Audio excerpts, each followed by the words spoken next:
کھولا، سامنے میری ہی عمر کے ایک صاحب کھڑے تھے۔ السلام علیکم، انہوں نے نہایت ہی مہذب انداز میں سلام کیا۔ پہلے تو میرے ذہن میں خیال گزرا کہ یہ کوئی چندہ وغیرہ لینے والے ہیں۔ ان کے چہرے پر داڑھی خوب سج رہی تھی اور لباس سے وہ چندہ مانگنے والے ہرگز نہیں لگ رہے تھے۔ جی فرمائیے، میں نے پوچھا۔ کہنے لگے کہ آپ طاہر صاحب ہیں؟ میں نے مختصراً جواب دیا، جی وہ مجھے رفیق صاحب نے بھیجا ہے، غالباً آپ کو کرایہ دار کی ضرورت ہے۔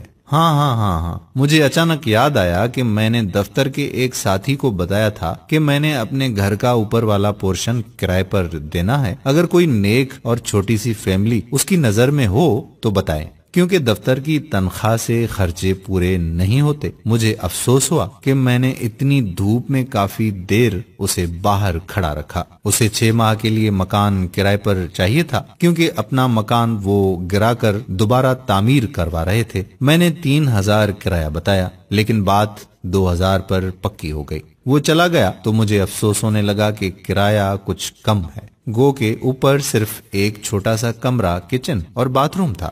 مجھے اپنی بیوی کا دھڑکا لگا ہوا تھا کہ اسے معلوم ہوگا تو کتنا جھگڑا ہوگا، اور وہی ہوا۔ بقول اس کے کہ 2000 تو صرف بچوں کی فیس ہے۔ مجھے اس نے کافی برا بھلا کہا اور میں چپ چاپ سنتا رہا اور اپنی قسمت کو کوستا رہا۔ میں نے ایم ایس سی بہت اچھے نمبروں سے کیا تھا، اس لیے فوراً نوکری مل گئی۔ نوکری ملی تو شادی بھی فوراً ہی ہو گئی۔ میری بیوی بھی بہت پڑھی لکھی تھی، وہ بھی ایک انگریزی اسکول میں پڑھاتی تھی۔ ہمارے 3 بچے تھے، مگر گزارا مشکل سے ہوتا تھا۔ اگلے ہی دن وہ صاحب اور ان کی بیوی بچے ہمارے گھر شفٹ ہو گئے۔ ان کی بیوی نے مکمل شرعی پردہ کیا ہوا تھا۔ دونوں بڑے بچے بہت ہی مہذب اور خوبصورت تھے، چھوٹا گود میں تھا۔ کچھ دنوں بعد ایک دن میں دفتر سے آیا تو میری بیوی نے بتایا کہ میں نے بچوں کو کرایہ دار خاتون سے قرآن مجید پڑھنے کے لیے بھیج دیا ہے۔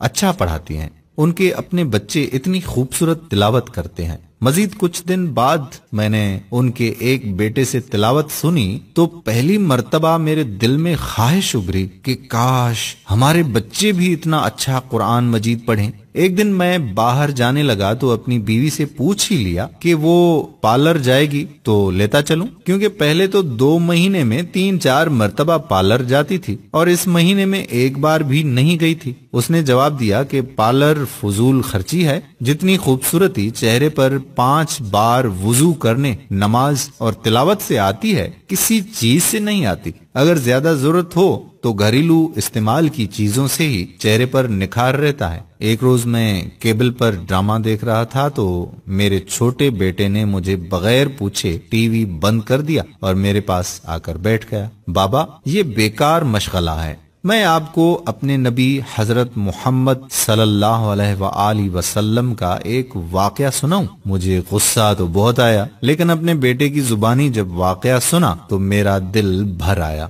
میں نے اپنے بیٹے سے پوچھا کہ یہ تمہیں کس نے بتایا بیٹا؟ کہنے لگا کہ ہماری استانی محترمہ نے۔ وہ قرآن مجید پڑھانے کے بعد آپ صلی اللہ علیہ وآلہ وسلم اور صحابہ کرام کے متعلق بتاتی ہیں۔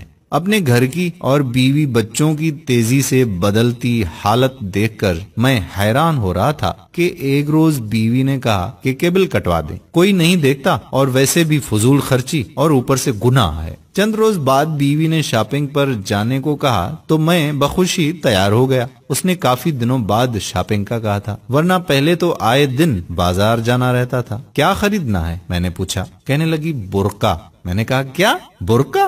میں ہنسا تو وہ بولی، پہلے میں کتنے ہی غیر شرعی کام کرتی تھی، آپ نے کبھی مذاق نہیں اڑایا تھا، اب اچھا کام کرنا چاہتی ہوں تو آپ کو مذاق سوچ رہا ہے۔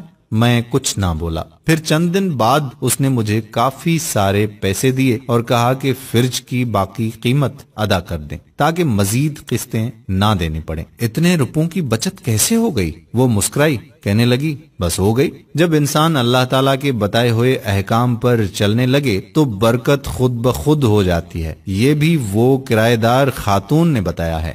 سکون میرے اندر تک پھیل گیا۔ میری بیوی اب نہ مجھ سے کبھی لڑی نہ شکایت کی، بچوں کو وہ گھر میں پڑھا دیتی ہے، خود بچوں کے ساتھ قرآن مجید تجوید سے پڑھنا سیکھ رہی تھی، وہ خود نماز پڑھنے لگی اور بچوں کو سختی سے نماز پڑھنے بھیجتی۔ مجھے احساس ہونے لگا کہ نجات کا راستہ یہی تو ہے۔ پیسہ اور آرائش سکون نہیں دیتا، اطمینان تو بس اللہ کی یاد میں ہے۔